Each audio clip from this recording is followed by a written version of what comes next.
guys, welcome to the mystery of life tarot 1111। तो who is continuously thinking about you, कौन आपके बारे में कंटिन्यूसली सोच रहे हैं। रीडिंग जर्नल होगी, डियर कलेक्टिव होगी। जितना आपसे रेजोनेट होगा ना उतना ही आपका होगा, बाकी चीज़ें छोड़ देंगे जो चीज़ें आपसे रेजोनेट नहीं करती है। तो who is continuously thinking about you. तो चलिए देख लेते हैं कि कौन आपके बारे में कंटिन्यूसली सोचे जा रहा है, सोचे जा रहा है। कौन है यूनिवर्स, प्लीज़ बताएं जो मेरे व्यूवर्स के बारे में कंटिन्यूसली सोचे जा रहे हैं। Who is continuously thinking about you. तो ये पर्सन लियो हो सकते हैं माय डियर, ये पर्सन लियो हो सकते हैं। बहुत ही ज़्यादा एक लीडरशिप क्वालिटी वाले इंसान डेफिनेटली ये हो सकते हैं, यानी कि लीडरशिप क्वालिटी जो है इनमें कूट कर भरी हुई है। और बहुत ईगोइस्टिक इंसान भी हो सकते हैं। माई वे और हाईवे वाली इनकी पर्सनालिटी हो सकती है, लेकिन बहुत ही क्रिएटिव पर्सन है। लीडरशिप क्वालिटी है। सन इन 5th हाउस और 1st हाउस और 11th हाउस में इनकी कंडीशन हो सकती है, या 10th हाउस जहाँ इनकी पर्सनालिटी एक हार्ड वर्कर की भी है, यानी कि हार्ड वर्क करने वाले इंसान हैं। ये आपके वर्क प्लेस से भी हो सकते हैं, या आपके फ्रेंड सर्कल से भी हो सकते हैं, लेकिन इनका जो नेचर है बहुत बॉसी है एंड बहुत ही क्रिएटिव है। ये वो पर्सन है, सैटर्न की भी एनर्जी है, यानी कि सन भी है, लियो की एनर्जी है एंड सैटर्न। डेफिनेटली ये वो इंसान भी हैं जो आपके पास्ट से हो सकते हैं, जिनके साथ आपका पास्ट में कनेक्शन रहा होगा। ये वो इंसान भी हो सकते हैं जो आपके बारे में कंटिन्यूसली सोच रहे हैं, क्योंकि वो चाहते हैं आपसे रिश्ता बनाना, वो चाहते हैं डेफिनेटली ये आपसे रिश्ता बनाना चाहते हैं। ये वो पर्सन हैं जो कंजक्शन की एनर्जी हो सकता है कि आपका सन एंड सैटर्न जो है कंजक्ट हो एक ही जगह, यानी कि आपके 7th हाउस में सन एंड सैटर्न हो, या 11th हाउस में हो, या फिर आपके 5th हाउस में हो, या फिर 1st हाउस में हो सकता है, जहाँ कंजक्शन की एनर्जी है। यानी कि जो ये इंसान है डेफिनेटली ये आपका पास्ट लाइफ भी, मतलब कहीं ना कहीं ये जो पर्सन है आपके वर्क प्लेस से भी हो सकता है। पास्ट लाइफ कनेक्शन भी यहाँ है, क्योंकि सैटर्न की एनर्जी है, तो कहीं ना कहीं पास्ट में इनके साथ आपका रिश्ता रहा होगा, और ये स्ट्रॉन्ग एक आपकी तरफ पुल फील करते हैं। यही वजह है कि वो आपके साथ रिलेशनशिप बिल्डअप करना चाहते हैं, और वो रिलेशनशिप प्लेटोनिक भी हो सकता है और रोमांटिक भी हो सकता है। 9th हाउस की एनर्जी है, डेफिनेटली एक लक की एनर्जी है, यानी कि ये इंसान जो है टीचर हो सकते हैं, फिलोसोफर हो सकते हैं, या फिर एक higher authority power post position वाले इंसान हो सकते हैं बहुत सारे लोगों के लिए। तो यहाँ पर लियो की एनर्जी है, लीडर है एंड एक्सप्लोरेशन है। 9th हाउस की एनर्जी है, वीनस की, जुपिटर की एनर्जी है।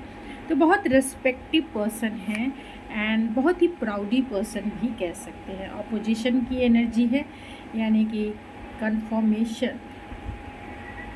तो आप दोनों में कहीं ना कहीं ये भी हो सकता है कि आप दोनों में झगड़े हुए हो, या आप दोनों में डिसएग्रीमेंट हो, किसी भी वजह से हो सकता है, जिसके वजह से हो सकता है कि आप दोनों ने बातें करना बंद कर दिया, या कोई पुराना ऐसा रिश्ता जिनके, मतलब कोई तो पुराना इंसान है जो फिर और कार्ड से ही पता चलेगा कि वो कौन ऐसे इंसान हैं जो आपके बारे में कंटिन्यूसली सोच रहे हैं, और क्यों वो सोच रहे हैं ये भी देखने की कोशिश करेंगे, कि जिससे कि आपको थोड़ा आइडिया तो मिल जाए। Who is continuously thinking about you. मैं नेम के इनिशियल भी बताऊंगी एंड उनका डेट ऑफ बर्थ हो या फिर उनकी एज हो, जो भी सामने आएगा सब आपके सामने ज़रूर रखूँगी। यहाँ स्टिलनेस की एनर्जी है, बहुत ही प्योर हार्टेड एंड डेफिनेटली वो आपके साथ एक सॉलिट्यूड की एनर्जी भी है। ये इंसान बहुत ही शांत स्वभाव के भी इंसान हो सकते हैं, या जिनके साथ आप दोनों नो कांटेक्ट में हो सकते हैं, यानी बातें बंद है, बहुत टाइम से बंद है, और ये इंसान आपके बारे में सोच पोटेंशियल है। ये इंसान देखते हैं कि आप एक ऐसे इंसान हो जो बहुत ही फ्लेक्सिबल हो एंड बहुत एक अंडरस्टैंडिंग पर्सन हो, और ये इंसान आपके साथ रिश्ता इसीलिए बनाना चाहते हैं क्योंकि कहीं ना कहीं इनको इस रिश्ते में पोटेंशियल दिखता है। उनको ऐसा लगता है कि आप द राइट पर्सन हो, जिनके साथ वो अपना स्ट्रक्चर वाला रिश्ता बना सके, यानी कि सॉलिड रिश्ता। यहाँ ग्रैटिट्यूड की एनर्जी है। ये वो पर्सन आपको बहुत अप्रिशिएट करते हैं एंड साथ में आप इनकी अगर लाइफ में कभी भी रहे होंगे, कहीं ना कहीं आपने जो भी इस इंसान के लिए किया है ग्रैटिट्यूड ज़रूर करते हैं। इमेजिनेशंस की भी एनर्जी है एंड एक्सेप्टेंस की एनर्जी। आप जैसे भी हैं, यहाँ सेल्फ स्टीम है, आप जैसे भी हैं, आपके ये जो इंसान आपके बारे में कंटिन्यूसली सोच रहे हैं और आप दोनों की सिचुएशन जो भी है, ये इंसान कहीं ना कहीं आपको लेके बहुत ज़्यादा ग्रैटिट्यूड भी है, प्राउडीनेस भी है एंड कहीं ना कहीं इमेजिनेशन भी है। आपको लेकर ये सपने देखते हैं, आपको लेकर मीन्स आप इनके लाइफ में एक प्राउड के जैसा हो, एक गिफ्ट के जैसा हो, एक डिवाइन का इनको ऐसा लगता है कि एक डिवाइन का दिया हुआ उनके पिछले जन्म के अच्छे कर्म जो तुझे मुझे तेरे जैसा याद मिला, तो इनको ऐसा लगता है कि पिछले जन्म में इन्होंने कुछ अच्छा कर्म किया होगा, तभी आप इनके लाइफ में हैं। फिर भी अभी बहुत क्लियर तो नहीं हुआ होगा आप लोगों को कि कौन ऐसे इंसान हैं जो आपके बारे में कंटिन्यूसली सोच रहे हैं। जब तक ये क्लियर नहीं करूँगी तब तक मैं अलग अलग टेक यूज़ करूँगी कि कौन ऐसे पर्सन है जो आपके बारे में कंटिन्यूसली सोच रहे हैं। यहाँ ऑफिशियल पर्सन की एनर्जी आई है। डेफिनेटली ये जो पर्सन है, अगर आप वर्किंग है माय डियर, तो डेफिनेटली ये आपके ऑफिस के बॉस हो सकते हैं, यानी ऑफिशियल पर्सन हो सकते हैं। अगर आप वर्किंग नहीं हैं तो कोई भी आपके इर्द गिर्द मतलब कोई एक ऐसा इंसान जो मिलिट्री में हो सकता है, जो डिफेंस में हो सकता है, क्योंकि इसके साथ सज्जा तो ऐसे ही दिख रही है। और आपके साथ इनका रिश्ता जो है बहुत प्रोफेशनल या कैजुअल कह सकते हैं, ये वो पर्सन हो सकते हैं। डेफिनेटली आपके वर्क प्लेस से ये पर्सन हो सकते हैं, या जिनके साथ आपका रिश्ता ऑलमोस्ट पहले रहा है, जिसके साथ आपने इक्वल गिव एंड टेक किया है, चाहे वो फ्रेंड ही क्यों ना हो, चाहे वो आपके वर्क प्लेस का कोई ऑफिशियल पर्सन ही क्यों ना हो। अगर जिनके साथ आपका ये रिश्ता यानी कि लेने देने वाला इक्वल गिव एंड टेक वाला रिश्ता रहा है, तो ये वो पर्सन भी हो सकते हैं। आपसे ये दूर हो सकते हैं, यानी कि ये जर्नी का कार्ड है। कहीं ना कहीं ये लॉन्ग डिस्टेंस कनेक्शन भी हो सकता है। आपने इनको हेल्प किया होगा, इनको मुश्किल समय में आपने इनका हेल्प किया होगा। अगर ये आपके ऑफिशियल पर्सन है तो आपने ये जब इनका मुश्किल समय था तब आपने ही इनका सपोर्ट किया था, तब आपने ही इनका साथ दिया था। इसीलिए ये आपको पेडलिस्टिक पे बिठा के रखते हैं। ग्रैटिट्यूड शो करते हैं, ग्रैटिट्यूड है इनके दिल में कि, और एक्सेप्टेंस भी है कि आपने इनका सपोर्ट किया मुश्किल समय में। ऑक्यूपेशंस है, यस ऑक्यूपेशंस है। तो कहीं ना कहीं आप ये जो इंसान है जो आपके बारे में कंटिन्यूसली सोच रहे हैं, ये आपके ऑफिशियल पर्सन 90% लोगों के लिए, अगर जो वर्किंग है, ये आपकी ही मतलब ऑफिशियल पर्सन की ही एनर्जी आई है, जिनको आपने हेल्प किया है, पैसों से हेल्प किया है एंड कहीं ना कहीं आपने उनका मोरल सपोर्ट भी किया है। मीन्स फाइनेंशियल सपोर्ट तो किया ही किया है, आपने मोरल सपोर्ट भी किया है, जिसके वजह इमोशनल सपोर्ट भी यहाँ दिख रहा है। कहीं ना कहीं इसके वजह से ये जो इंसान है आपका ग्रैटिट्यूड शो करना चाहते हैं कि आप इतने अच्छे पर्सन हो कि आप नहीं होते तो क्या होता। अभी मुझे हंसी क्यों आ गया आप बताओ? मुझे हंसी इसीलिए आई क्योंकि यहाँ लवर्स का कार्ड है। आपके एक्स भी हो सकते हैं जिनके साथ पास्ट में आपका ब्रेकअप हो सकता है, या नो कॉन्टैक्ट सिचुएशन हो सकता है अभी, या फिर लेस कॉन्टैक्ट भी हो सकता है। अभी हो सकता है लेस या नो कॉन्टैक्ट, या फिर आपके एक्स हो सकते हैं, क्योंकि यहाँ लवर्स का कार्ड है। ये वो कार्ड होता है जो कहीं ना कहीं म्यूचुअल लव को बताता है, यानी कि म्यूचुअल लव कहीं ना कहीं ज़रूर है। और जो जिनको कहीं जो सिंगल हैं, जिनको ये सब एक्सपीरियंस ही नहीं है, मतलब जिन्होंने नहीं, तो ये ऑफिशियल पर्सन है। ये तो ऑफिशियल पर्सन है, लेकिन ये पर्सन आपको रोमांटिकली जो है सोचते रहते हैं, रोमांटिकली सोचते रहते हैं। ये इंसान वेल्दी भी हो सकता है, और जब से आप इनको मिले हैं तब से ये खुद को बहुत प्राउड फील करते हैं, वेल्दी फील करते हैं, क्योंकि आप इनकी दुनिया हो, आप इनका सब कुछ हो, क्योंकि आपने इनका सपोर्ट किया है और आपने इनको बहुत ग्रो किया है, मेंटली भी, इमोशनली भी एंड कहीं ना कहीं फाइनेंशियली भी। इसीलिए ये इंसान जो है आपका ग्रैटिट्यूड शो करना चाहते हैं, और यही वजह है कि ये आपके बारे में कंटिन्यूसली सोच रहे हैं। चलिए मैं एक टेक और यूज़ करूँगी, उसके बाद टैरो यूज़ करूँगी कि कौन ऐसे इंसान हैं जो आपके बारे में कंटिन्यूसली सोच रहे हैं, जो आपको ही सोचे जा रहे हैं। कौन ऐसे पर्सन है यूनिवर्स प्लीज़ बताएं, जो मेरे व्यूवर्स, देखिए यहाँ जो कार्ड खुद से आया है ये है ऑल द टाइड अप। कहीं ना कहीं जो आपके XYZ रहे हैं या नो कॉन्टैक्ट, लेस कॉन्टैक्ट जिनके साथ आपका रहा है, सोशल मीडिया पे आप मिले हैं, वर्क प्लेस पे आप मिले हैं, या फिर आपके साथ जिनका लेन देन पैसों का रहा है, ये वो पर्सन डेफिनेटली हो सकते हैं। और बहुत ही स्टक अटैचमेंट की एनर्जी है, डेविल की भी कह सकते हैं। कहीं ना कहीं ये पर्सन आपसे अटैच फील करते हैं, वो आपको खोना नहीं चाहते हैं, एंड डेफिनेटली यही वजह है। अगर आपका रिश्ता इनके साथ म्यूचुअल लव एंड अंडरस्टैंडिंग वाला है, क्योंकि यहाँ लवर्स का भी कार्ड है, तो कहीं ना कहीं आप दोनों का म्यूचुअल लव भी हो सकता है। आपकी तरफ ये मैग्नेटिक पुल फील करते हैं, इतना पुल फील करते हैं कि वो रह नहीं पा रहे हैं और कंटिन्यूसली ये थिंकिंग ही करते जा रहे हैं। जो भी मेरे मेल व्यूवर्स हैं, ये जो लेडी हैं आपके बारे में कंटिन्यूसली सोचे जा रही हैं और सोचे जा रही हैं, क्योंकि आपसे ये अटैच हो गई हैं, इसके लिए वो सोचे जा रहे हैं। जो लोग मेरे फीमेल व्यूवर्स हैं, डेफिनेटली ये इंसान एक्शन तो नहीं ले रहे, यानी आपकी तरफ कुछ कर नहीं पा रहे हैं। अगर मेरी फीमेल व्यूवर्स आप सुन लें, क्योंकि यहाँ फीमेल की एनर्जी है, आप खुद बहुत ज़्यादा सोच रही हैं, नहीं तो कहीं ना कहीं मतलब जिनके साथ आपका रिश्ता कांटेक्ट या नो कांटेक्ट का है, उन फीमेल को मैं यही कहना चाहती हूँ कि आप कंटिन्यूसली सोच रहे होंगे कि कब मुझे वो फ़ोन करेगा, कब मुझे वो अनब्लॉक करेगा। तो आपके केस में आप सोच रहे होंगे, अगर आप पूरी तरह से सिंगल हैं और आप इस रीडिंग को देख रहे हैं, तो ये जो इंसान है, चाहे आप फीमेल हैं, मेल के लिए तो मैंने बता दिया, फीमेल हैं, तो ये इंसान एक्शन नहीं ले रहे, क्योंकि यहाँ फीमेल कार्ड है, एक्शन नहीं ले रहे हैं, यानी आपकी तरफ वो कुछ कर नहीं पा रहे हैं, क्योंकि हमें बहुत स्टक फील कर रहे हैं, इसीलिए ज़्यादा सोचे जा रहे हैं, क्योंकि वो आपको कॉल भी नहीं कर पा रहे हैं।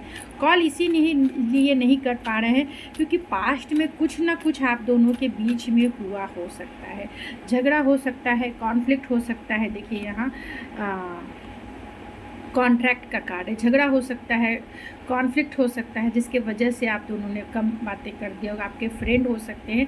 लेकिन यहाँ कॉन्ट्रैक्ट का कार्ड है, डेफिनेटली ये वो इंसान है जो कंटिन्यूसली आपके बारे में सोच रहे, हो सकता है जिनके साथ आपका ब्रेकअप हो गया माय डियर, ये वो इंसान भी हो सके, क्योंकि वो आपको जस्टिस नहीं दे पाया। आपने इनसे कमिटमेंट मांगा होगा और इन्होंने कमिटमेंट आपको नहीं दिया होगा, या जो लोग नो कॉन्टैक्ट या लेस कॉन्टैक्ट सिचुएशन में होंगे, आपकी भी यही दशा है कि इस इंसान ने आपको सही तरीके से ट्रीट नहीं किया है, कहीं ना कहीं इन्होंने आपके साथ इनजस्टिस ज़रूर किया है।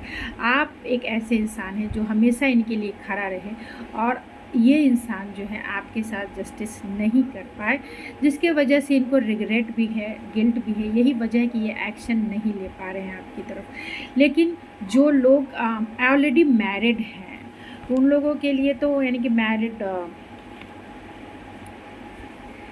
है, फिर भी आप इस रीडिंग को देख रहे हैं, तो डेफिनेटली आपके स्पाउस ये हो सकते हैं जो आपके बारे में कंटिन्यूसली सोच रहे हैं। और यहाँ पर टेम्पल द पाथ है, डेफिनेटली वो आप तुझ में रब दिखता है यारा मैं क्या करूँ। तो ये इंसान इतने प्योर हो चुके हैं आपको याद कर करके, क्योंकि कहीं ना कहीं ये बैलेंस की एनर्जी है, आपसे वो बैलेंस फील करते हैं। और जो भी आपने इनको हील किया है, आपने जितनी हीलिंग, क्योंकि यहाँ बैलेंस है और यिंग और यान की एनर्जी है, यिंग और यान की एनर्जी है, डेफिनेटली ये इंसान आपसे रिकन्सिलेशन करना चाहते हैं और उनकी एनर्जी हीलिंग की, उन्होंने खुद को बहुत हील किया है और आपको वो ग्रैटिट्यूड ही करते हैं पूरी तरह से। ये इंसान जो है एक्सेप्टेंस की एनर्जी में है, पूरी तरह से ये इंसान एक्सेप्टेंस की एनर्जी है।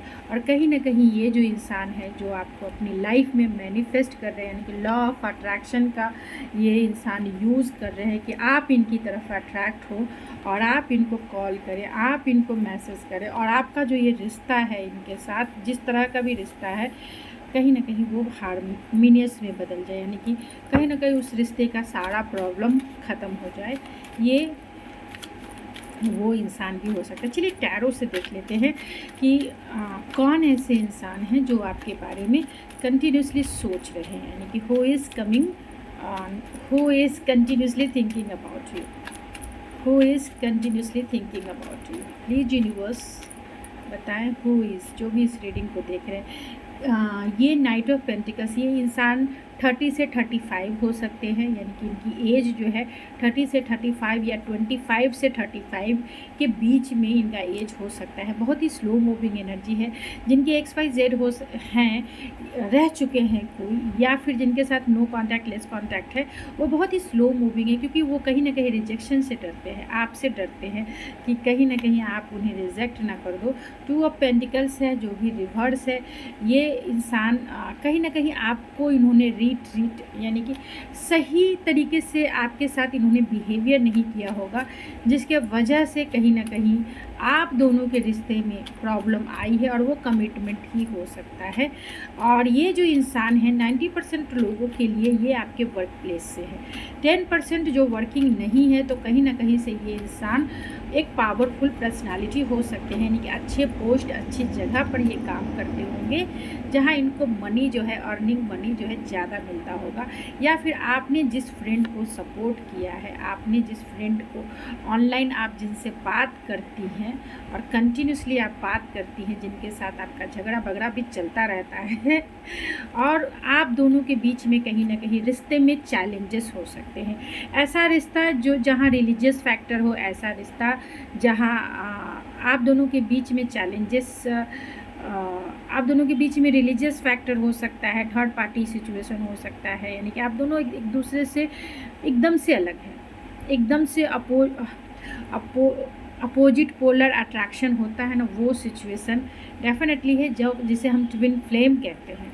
ऐसा आपका इनके साथ रिश्ता तो ज़रूर रहा होगा, यानी कि 50-60% ऐसे लोग ज़रूर हैं जो प्यार लवर्स वाला करते हैं, जो प्यार लवर्स वाला करते हैं, और जो ट्विन फ्लेम के जैसे ही आपके रिश्ते हो सकते हैं, जो चैलेंजेस से भरे हुए हो सकते हैं, क्योंकि पहले भी लवर्स देखा और यहाँ चैरियट है। डिफरेंसेस तो है माय डियर, डिफरेंसेस तो है। और यहाँ मून की एनर्जी, ये वो भी इंसान है जो सीक्रेट एडमायर है, ये वो इंसान है जो बहुत सारे इमोशंस को इन्होंने होल्ड बैक करके रखा है, बताया नहीं है, दिखाया नहीं है। बहुत सारे लोगों के लिए इक्वल गिव एंड टेक की एनर्जी है। तो मतलब ये इंसान वो हैं जो वर्क प्लेस से तो हैं ही, और जिनके साथ आप मूव ऑन हो चुकी है, यानी कि आप जो है इनको छोड़ चुकी हैं, या इन्होंने आपको ब्लॉक कर दिया है। अब ये चाहते हैं कि अब आपकी लाइफ में ये फिर से आ जाए और आपके साथ वो इक्वल गिव एंड टेक करे, और आपके साथ इस रिश्ते को कंटिन्यू करे। जो रिश्ता ख़त्म हो गया है, फिर से वो न्यू साइकिल ज़रूर स्टार्ट करना चाहते हैं। तो फिर मैं अब ये भी क्वेश्चंस देख लेते हैं कि वो क्यों कंटिन्यूसली सोच रहे हैं आपके बारे में, क्यों आपके बारे में कंटिन्यूसली ये इंसान सोच रहे हैं, क्यों सोच रहे हैं। यहाँ देख सकते हो, माय गॉड, 3 ऑफ सोर्स। इसलिए सोच रहे हैं क्योंकि उन्होंने आपका दिल तोड़ा है। बहुत सारे लोगों के लिए तो कमिटमेंट नहीं दिया होगा, कमिटमेंट को लेकर इशूज़ हो सकता है। अगर आपके XYZ से आपका ब्रेकअप हो चुका है, तो कहीं ना कहीं इन्होंने आपका दिल तोड़ा है, और वो कमिटमेंट को लेकर ही तोड़ा है, थर्ड पार्टी को लेकर ही तोड़ा है। बहुत सारे लोग जो रिश्ते में तो हैं लेकिन नो कॉन्टैक्ट में हैं, और कुछ लोग लेस कांटेक्ट में हैं। कहीं ना कहीं इस इंसान ने भी आपको सही तरीके से ट्रीट नहीं किया है, यानी कि जितना टाइम और एनर्जी आपके साथ इन्वेस्ट करना चाहिए था, आपको देना चाहिए था, जितना अटेंशन आपको देना चाहिए था, कहीं ना कहीं इन्होंने नहीं दिया है। और अब इनको पछतावा ज़रूर है कि इन्होंने क्या किया, ये क्या किया इन्होंने, जिसके वजह से आप दोनों का रिश्ता जो है स्टक हो गया, जिसके वजह से आपका दोनों का रिश्ता जो है ख़त्म हो गया। और यही वजह है कि ये इंसान कंटिन्यूसली आपके बारे में सोचे जा रहे हैं, क्योंकि ये जो रिश्ता है आप दोनों का वो ख़त्म, यानी बहुत सारे लोगों के ये एक्स हो सकते हैं, और बहुत सारे लोग लंबे समय से नो कांटेक्ट में हो सकते हैं, या फिर लेस कांटेक्ट में भी होंगे। तो बातें अब वैसी नहीं होती है जैसे पहले होती थी। अब ये इंसान चाहते हैं कि फिर से आपकी लाइफ में एंट्री करें, यानी कि न्यू बिगिनिंग, न्यू स्टार्ट वो आपसे ज़रूर करना है, यानी कि आपके साथ ज़रूर करना चाहते हैं, क्योंकि ये इंसान जानते हैं कि आपने इस इंसान के साथ अनकंडीशनल प्यार किया था, प्यार किया है, और प्यार करते रहेंगे। बहुत सारे लोग तो अभी रिलेशनशिप में होंगे ही, तो प्यार तो आप बहुत करते हैं माय डियर, और ये इंसान बहुत अच्छे से जानते हैं कि आपने इस इंसान को कितना प्यार किया है, कितना प्यार दिया है। लेकिन आपको पाना एक कंपटीशन है, क्योंकि कहीं ना कहीं आप जो है मेरे व्यूवर्स मूव ऑन कर चुके होंगे और इनके बिहेवियर से कर चुके होंगे, क्योंकि हर दिन का किट किट पिट पिट आप नहीं सुन सकते, क्योंकि इन्होंने आपको वो टाइम और वो एनर्जी नहीं दिया, क्योंकि वो फाइनेंशियली स्टेबल होना चाहते होंगे, करियर में स्टेबल होना चाहते होंगे, जिसके वजह से उन्होंने आपको कहीं ना कहीं इग्नोर किया है या कहीं ना कहीं उन्होंने आपको बैक स्टेप किया है, जिसके वजह से हो सकता है आप दोनों का दिल ज़रूर टूटा, ख़ासतौर से मेरे व्यूअर्स का दिल टूटा है। और ये जो आपके इंसान हैं जो आपके बारे में कंटिन्यूसली सोचे जा रहे हैं, वो आपके साथ फिर से इस रिश्ते में वर्क करना चाहते हैं, रिश्ते को फिर से रीजनरेट करना चाहते हैं। ये इंसान एरीज, लियो, सेजिटेरियस हो सकते हैं, लेकिन सबसे ज़्यादा जो स्ट्रांग है वो टॉरस, वर्गो, कैप्रिकॉर्न हो सकते हैं। दूसरा एरीज, लियो, सेजिटेरियस हो सकते हैं। तीसरा जेमिनी, लिब्रा, एक्वेरियस हो सकते हैं। चौथा ही कैंसर, पाइसेस, स्कॉर्पियो हो सकते हैं, खासतौर से एक्वेरियस, एंड लिब्रा एंड यहाँ स्कॉर्पियो मून की एनर्जी आई है, जो पाइसेस की एनर्जी आई है।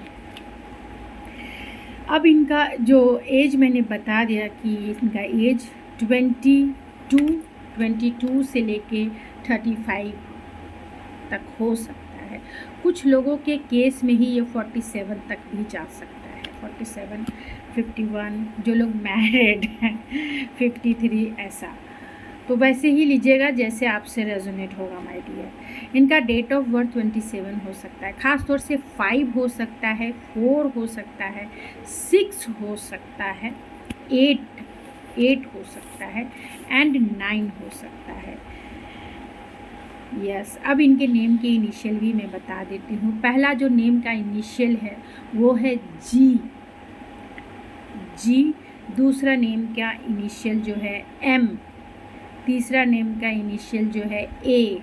चौथा नेम का इनिशियल जो है टी। पांचवा नेम के initial P. Y, V, L, S, N and D, K. बहुत रेयर केस में सी भी हो सकता है, आई भी हो सकता है एंड ई भी हो सकता है, डब्ल्यू भी हो सकता है। तो वैसे ही लीजिएगा जैसे आपसे रेजोनेट होगा माय डियर। तो ये थी आपकी रीडिंग माय डियर। अगर आपसे रेजोनेट होती है तो प्लीज़ मेरे कमेंट बॉक्स में ज़रूर आप मुझे बताएं, क्योंकि मुझे नहीं पता है कि इतनी सारी एनर्जी यहाँ पे आके निकल के आई है और बहुत सारे लोगों के लिए मैसेजेस निकल के आए हैं। आप कितना रेजोनेट करते हैं आप इसे क्लेम ज़रूर कीजिएगा अगर आपसे रेजोनेट करती है तो अगर आप मुझे मोटिवेट करना चाहते हैं तो प्लीज़ लाइक से सब्सक्राइब ज़रूर करें, कि जिससे कि मैं मोटिवेट ज़रूर हूँ। And thank you so much. God bless you.